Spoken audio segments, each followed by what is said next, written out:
One of my colleagues, Dana, will go and share his experience from what he's been doing in the national service portfolio, walk us through a little bit of what that means and what it looks like to engage with NSIN if you are a student or a person who is looking to work with NSIN in the DoD. So I'll pass it over to Dana to share a little bit about his experience. All right. Yeah, thanks a lot, Jim. Dana Sanford here from National Security Innovation Network. And thanks a lot for the time today. Really appreciate it. Look forward to chatting with everybody. And I'm going to go ahead and share my screen here and go ahead and jump into it. But yeah, first and foremost, really what I'm going to talk to everybody about today is the collaboration portfolio. The National Security Innovation Network. And so just so everybody knows, I've got some sort of built-in empathy with you all when kind of discussing this. I just want to check real quick. Can you all see my slides real quick?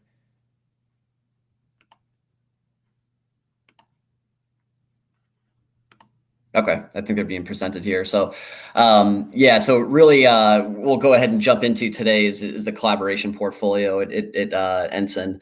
And so I've got some built-in empathy because I've been here for about 2 years at NSIN, but a majority of my time has been outside of the collaboration portfolio. And in fact, I'm pretty new to it, very new to it. And so with that, I wanted to kind of talk to you all today as I'm learning about the Collab portfolio and running this portfolio, as I've started to understand it and work with inside it and whatnot, and compared to my other 2 years here at NSIN, what does it mean? How does it work? What does it look like? And really kind of give you a mental model for what this portfolio is about and what it does. So as I've kind of gone through that, really it's this book, right? This book, some of you may have read this before, by Sophie Bacall, Loonshots. And I think the subtitle really says it all, right? It's how do we nurture the crazy ideas that win wars, cure diseases, and transform industries. So great book. And I really think it speaks volumes to not only NSIN and how we operate and our kind of reason for being, but really in particular, the collaboration portfolio.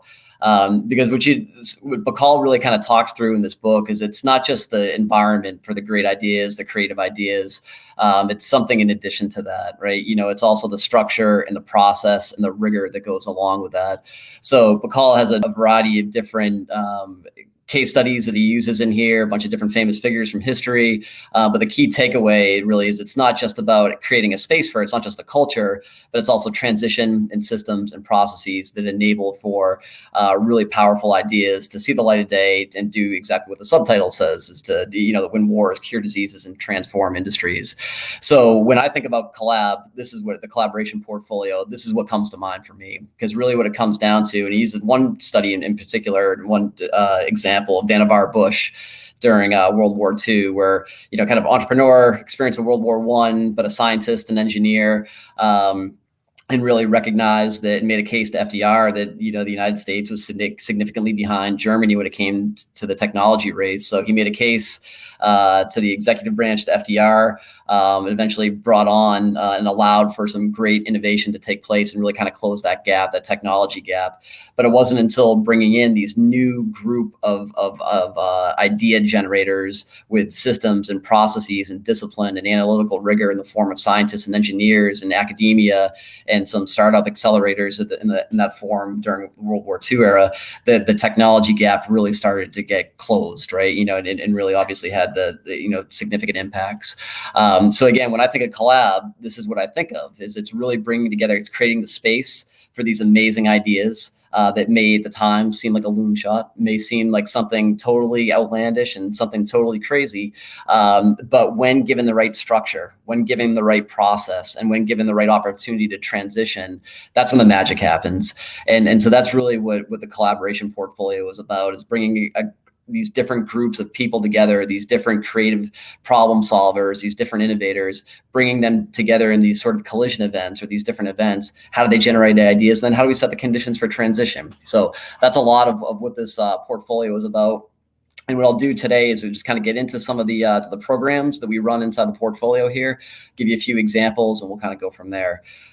Before I do so, one thing that I just wanted to discuss real quick is we've got, again, in the spirit of sort of the, analytical rigor and discipline and good program management, one thing across NSIN that we have is what's called a foundational framework. And really what it describes over many pages, upwards of 20 pages for each portfolio, as it really defines the reason for being for each of the portfolios and the programs inside of that portfolio.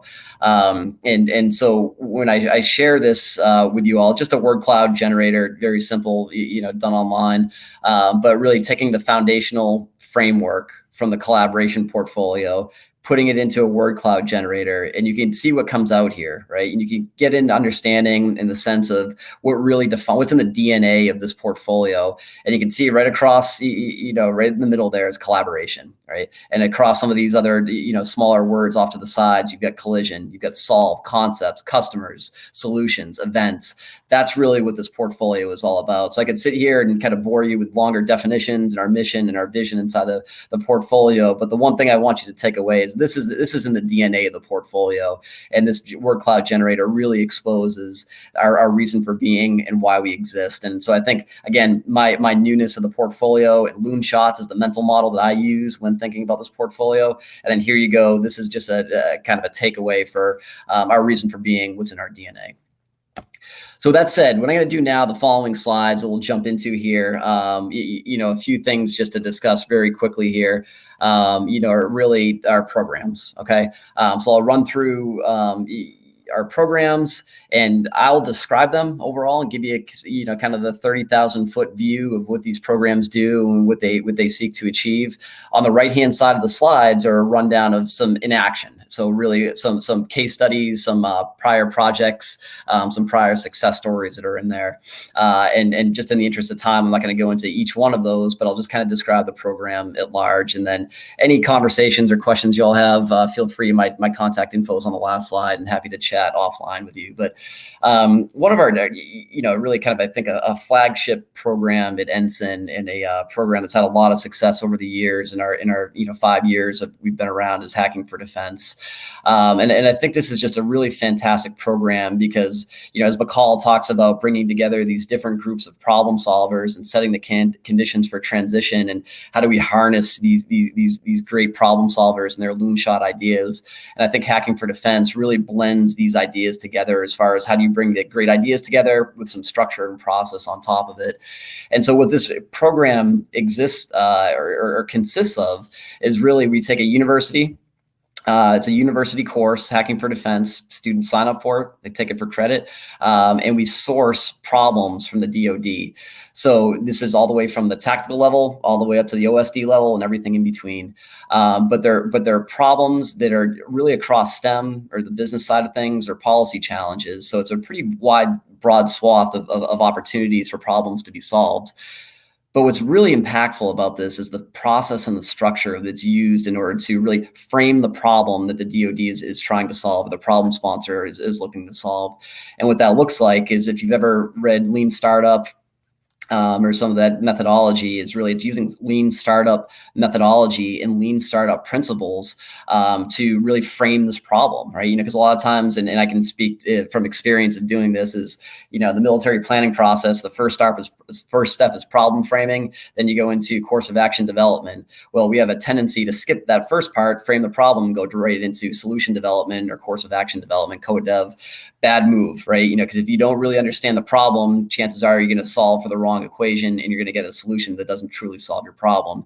So that's what a lot of what Hacking for Defense is really getting down to the true nature, the true root cause of the problem. So using lean startup methodologies, it allows the student teams at these universities to do upwards of 100 stakeholder interviews, doing user discovery to really frame, really understand, really develop empathy of what the problem set actually looks like. And what that results in is that the sponsor, the problem sponsor, the DoD problem sponsor, receives that validated problem, novel concept, or really even in some cases a minimum viable product, an MVP, early stage solution to that problem. So really the DoD problem sponsor comes out, they really get a good understanding of what that problem is, and then they can go off and solve it, whatever the next pathway looks like. They now have that validated problem that is just allows for incredible momentum and traction and tempo to be created out of that once that problem framing portion is done. can. So that's, again, across the country, it's about 47 universities right now. It's a 1 semester, so it's offered in both the fall and springtime. So again, just to kind of recap for Hacking for Defense, really powerful program because it's harnessing some of these great lean startup methodologies, tactics, techniques, and procedures, and then marrying it up with problem solvers and innovative problem solvers coming out at the university level. So again, really impactful program, a lot of success over the years, and it's really kind of been a flagship for NSIN since we started. I'll move on next to Bootcamp. And again, the thread I'll kind of weave through this is Sophie Bacall and Loonshots. And, really it's amazing ideas, coupled with transition and structure is really what some of the beauty of what this portfolio provides to those that we serve. So Bootcamp really is just what I love about this program. 3-day, you can read the bullets here, but it's a 3-day crash course in design thinking. So we're bringing these innovation tools to the DoD, right? So we're hacking for defense. I talked about where problem sponsor submits the problem, and then these tools and tactics and techniques and the lean startup approach are being used by a different group. Well, here, like commanders, what they're really getting here is they're getting their teams trained in this methodology using warfighter human-centered design, lean launchpad, these design thinking concepts. So really what the teams are generating out of this is knowledge and know-how and tactics that they're not generally taught as part of a traditional kind of training and education continuum inside the DoD, no matter what service. So Bootcamp is providing that opportunity. So it's really, giving a tool, a mindset, some mental models for teams to solve problems in new and different ways. So, and what I also think is amazing about this program is it's so impactful. It's not just in the moment, but it's also longer term, because you can think of, young airmen, young Marines, soldiers, sailors that go through this. When they learn this, they'll solve perhaps some problems while they're at that command, but it's also what they do as they progress through their careers. And then when they know and understand and they have these knowledge, they have these tactics and techniques, and they move into a different leadership position, no matter what service that they're in, and they start to seed that methodology and they seed that way of thinking and that way of problem solving to the others that they lead. And so it really starts to create this network effect over time. So again, the beauty of Bootcamp is really in the moment and what it can do in a current situation, in a moment in time and space. But what it can also do is really seed a different way of problem solving over a long period of time. So again, it's a really powerful program, but the sponsor is able to get at it. Again, that agile, adaptable teams trained in that sort of innovation thinking. The sponsor is also getting a clear understanding or solutions to the command level problems. So again, great program, has had a lot of impact, a lot of success over the years. And again, it really tracks well with that kind of Sophie Bacall's thinking of just space and culture for those loonshot ideas, but then also setting the conditions for transition. Okay, I'll jump over to hacks. Thinking this very much, if you've heard of a hackathon, that's essentially what hacks is a program.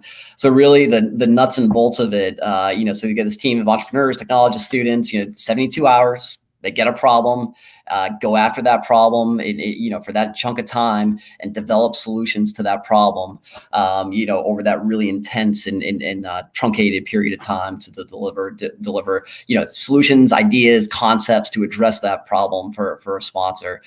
So really we do this about 4 to 5 times a year, typically at innovation hubs or on campus at different partner universities.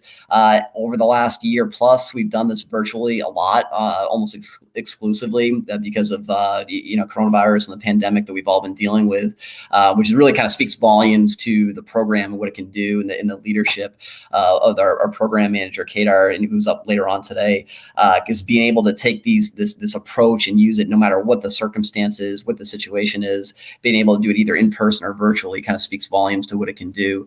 But again, one of the things that's really important about this is, as a problem is sponsored by a command, it goes off to a team of these technologists, entrepreneurs, students. They work on it, develop a solution to it. That's what the commander is getting. The problem sponsor is getting is these different creative solutions to a problem in a very short period of time. And they get something that they can use, they can learn from, they can take next steps with, gain traction, tempo, momentum. And also what's really important here, it's really kind of buying back time for the commander. commander, right? I think it's one of those, indirect consequences, positive consequences of this program. Because when you can think, if you get a problem that commanders bogged down with, they're taking organic resources, their staff, their team to go after their limited resources to try and go after it. Obviously can bog down. It can take time and resources, and it's a trade-off decision. They're saying yes to this problem and no to other things that might be perhaps more value creating or more pressing. Hacks provides this incredible opportunity for commanders to really get their problem assessed, novel solutions to that problem, in ways to kind of buy back that time and use their time in different ways to create value in different ways. So what's really impactful about this too is winning teams. You get where upwards between 15 to 30K to kind of continue to pursue that idea alongside the DoD customer. So it doesn't end there in the hack. There's more to it afterwards. So really, again, a really fantastic program. Using that hackathon format, under Kadar's leadership, this program has really kind of taken off and done some really impactful things for customers over the last couple of years. Jumping over to Source, just a really kind of fantastic program overall. And when I think about NSIN and our programming, a lot of what it comes down to is it's engagement, in-person engagement, and there's a cost to that, in time and efficiency and effectiveness sometimes, because it takes time to go to the tyranny of distance. Though we're able to overcome some of that with some of the virtual tools that we have right now. When thinking about sort of network effects, and I'll get to this in a following slide too, with another tool that we've got. How do you engage on a platform, and how do you engage and you reach lots of people all at the same time that becomes less dependent on the one-to-one or the one-to-few ratio, instead go sort of one-to-many. And Source is an example of that. And I'll tell you just from personal experience, I got to experience this as a user about 6 or 7 years ago when I was working at Headquarters Marine Corps, at Installations and Logistics. We went through a early version of this with, at the time, Lieutenant General Dana, since retired, no relation, different last name, first name. But General Dana kind of brought forward an innovation challenge, and we used this program. We used Source, and we challenged logisticians across the Marine Corps to come up with their best and brightest ideas. The winner got sourced and, with funding, and went on to some prototype development stages there. So released with a YouTube video, we went online, made some recommendations, upvoted, downvoted, and whatnot. But what's really impactful about this is it gives, again, for a command, for a project sponsor, it gives the opportunity to put an innovation challenge out there and engage Marines, sailors, soldiers, airmen in a way that's very unique, online, on a platform, and in a way to kind of give ideas that are sort of raw and unvarnished, right? Because I think the culture of the military, and I think many in the room can kind of identify with this, is a lot of what it comes down to very frequently is that, the young, Marine will feel a bit reluctant, to provide that raw, unvarnished, straightforward idea because of, they're so used to using the chain of command. And so I think what Source does is it really positions or gives the opportunity, the power, the empowerment into the hands of that young problem solver that thinks their voice may not be able to be heard through the chain of command in the most direct way possible. Here's an opportunity. Here's a way to generate, and you can see in the bottom of this slide here, to generate bottom-up solutions through team engagement. And so really we'll provide support for, winning teams and winning submissions. But I think, from a culture perspective, there's a lot of power in this program and how we use Source to give that empowerment to young airmen, sailors, soldiers, and Marines to get their voice heard and to provide those novel solutions to really tough problems. And especially with thinking through, where do they come from these days, and where do their experience, through high school or college, very, very different from mine, and the empowerment that exists at those levels, and the tools that they use, and the 3D printing machines they use in shop class compared to the radial bandsaw that I used, right? So very, very different. So they're coming through with a different lived experience, and allowing for that voice to be heard through Source is, again, really, really powerful program, and had a lot of success. You can see some of the things that have been used at the through the Marine Corps Warfighting Lab and the Rapid Capabilities Office. So the last thing I'm going to jump to here, and it really starts to talk about is Unum, right? And this is our sort of online problem-solving platform, right? And I think just read a review about a book about platforms this weekend in the New York Times Book Review, and the fixation on platforms and for scale and growth and everything. And that's not really what Unum is. It's not this giant scale like effort to reach billions of people.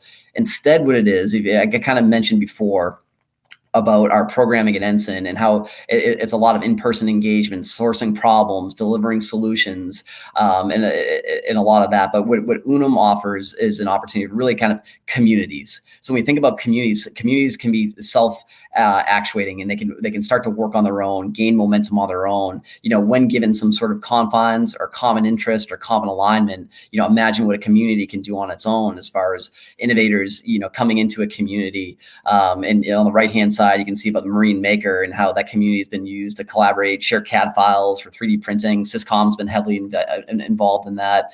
But it creates a community for added functionality, or a community around a common interest area. So again, this is a place where that massive idea generation can kind of start to take place, and where, from a culture perspective, a lot of good can happen as people bounce ideas off of each other, learn from each other, collaborate together. But it doesn't have to be directed. It doesn't have to be a start date, end date based off of a program execution timeline. Not that there's anything wrong with that, but that's how we sort of bound our resources at NSIN. But Unum offers an opportunity to have these communities, have the engagement, develop and generate ideas, and really kind of create that culture of innovation. So again, great program, and has sort of done a lot. So we got other things that kind of coming in the pipeline. I mentioned Maker, Marine Maker. That's another program that's just finished a pilot stage and has done some really fantastic things early on as far as being a place for 3D printing and additive manufacturing and things like that. But so anyways, I'll stop there because I know I'm kind of inching up on my time here. My contact info is here, just dsanford@ensign.us. Happy to chat with anybody offline. It's been a pleasure. Really appreciate the experience today. Really enjoy getting to talk to everyone. And that's all from here. So please reach out. Happy to chat with anyone and everyone offline. So thanks a lot. Have a great day.